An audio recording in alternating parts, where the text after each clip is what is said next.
Ya, assalamualaikum warahmatullahi wabarakatuh.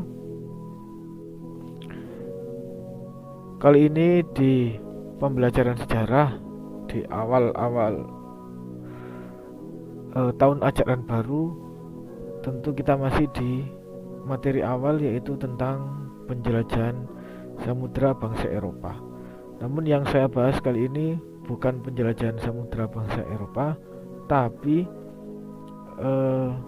pre-history atau kejadian-kejadian bersejarah sebelum terjadinya penjelajahan samudra, atau mungkin dalam tatanan bahasa disebut latar belakang mengapa bangsa Eropa melakukan penjelajahan samudra.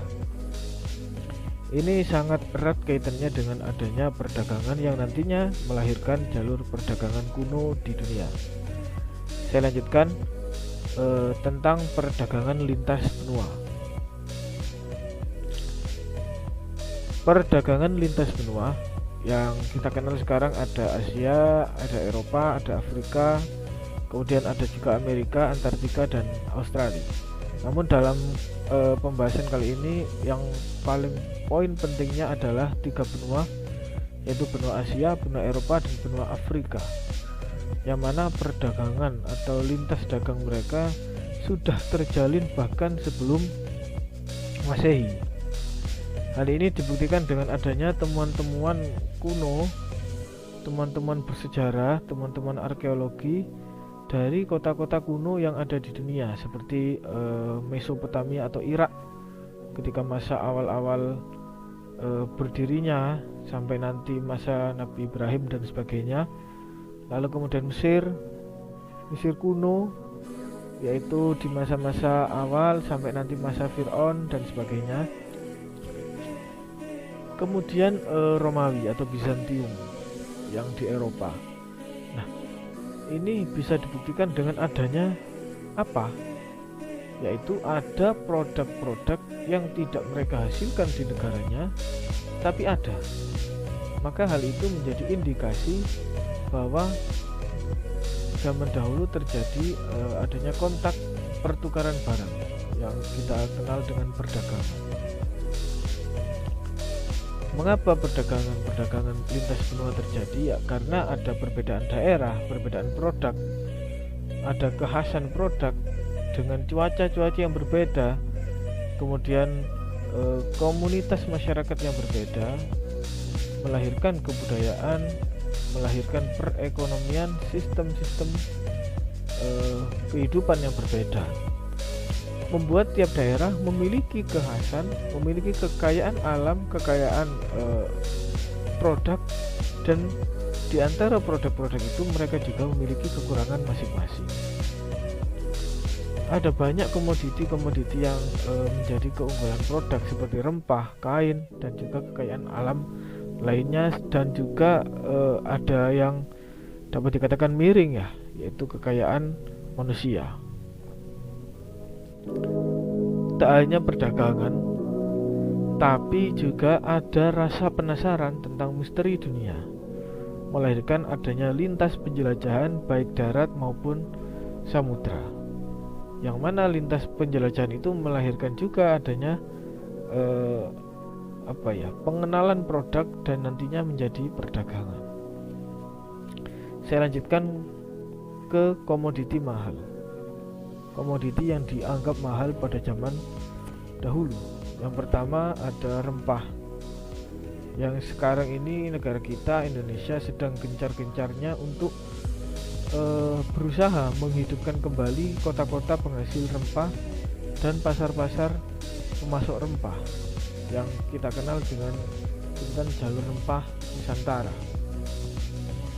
Setiap daerah yang memiliki data tentang adanya jalur rempah di daerahnya seperti sedang dibangkitkan kembali dari kematiannya. Saya lanjut sutra.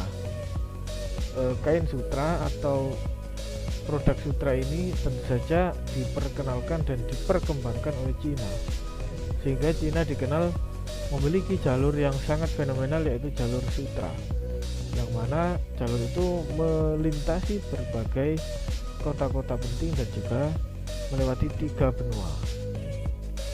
Kemudian gerabah. Gerabah ini banyak sekali dihasilkan oleh kota-kota yang memiliki tingkat kesenian yang lebih tinggi dengan memiliki kekhasan ciri yang berbeda-beda. Jika Cina memiliki kekayaan dalam hal guci dan sebagainya, berbeda halnya dengan Vietnam dan juga berbeda dengan Indonesia. Lalu ternak. Tentu saja ternak ini menjadi komoditi yang sejak awal kehidupan manusia sudah menjadi komoditi yang sangat membantu sehingga dapat dikatakan menjadi mahal. Salah satunya yaitu onta, keledai, kemudian kuda dan sebagainya. Dan yang terakhir adalah budak. Nah, budak ini menjadi komoditi yang memang dapat dikatakan sangat memiliki nilai jual yang besar. Semakin budak itu memiliki kemanfaatan yang besar, maka nilai jualnya juga semakin tinggi. Ini contoh produk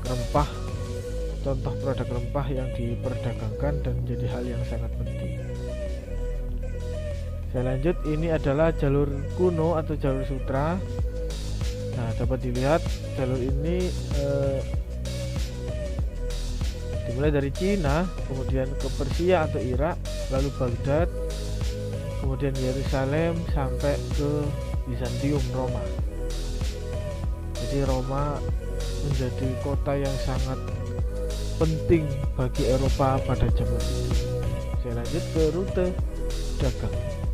Apa itu rute dagang? Ya, rute dagang ini adalah jalur yang melahirkan adanya perlintasan perdagangan yang mempertemukan antara produsen atau pemasok barang dengan distributor atau pasarnya. Yang pertama, selain melalui darat yang kita kenal dengan jalur sutra atau Silk Road, rute perdagangan juga menggunakan rute melalui laut, yaitu daerah-daerah yang terbatasi atau terlintasi oleh selat maupun oleh laut kecil seperti Laut Mati yang di Mesir. Kemudian penghubung Eropa dan Asia juga melalui sebuah laut, yaitu di daerah Konstantinopel. Tidak hanya jalur sutra, tapi ada juga jalur rempah. Nah, jalur rempah ini berbeda dengan jalur sutra tadi. Jika jalur sutra kita lihat yaitu dimulai dari Cina. Kalau jalur rempah ini sangat lebih meluas dan lebih melebar lagi, dengan mana salah satu daerah produsen rempahnya adalah Indonesia, yang menghubungkan berbagai kota yang ada di Indonesia, seperti penghasil rempah seperti daerah Banda, kemudian Maluku, terhubung dengan pasar-pasar rempah seperti Gresik, Tuban, kemudian Banten, dan juga yang dikenal Malaka yang sekarang ikut dengan Malaysia.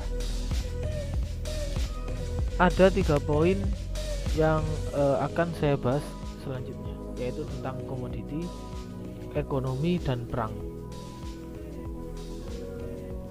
Komoditi yang besar atau produk yang besar akan membutuhkan pasar untuk menampung dan menukarkan barang.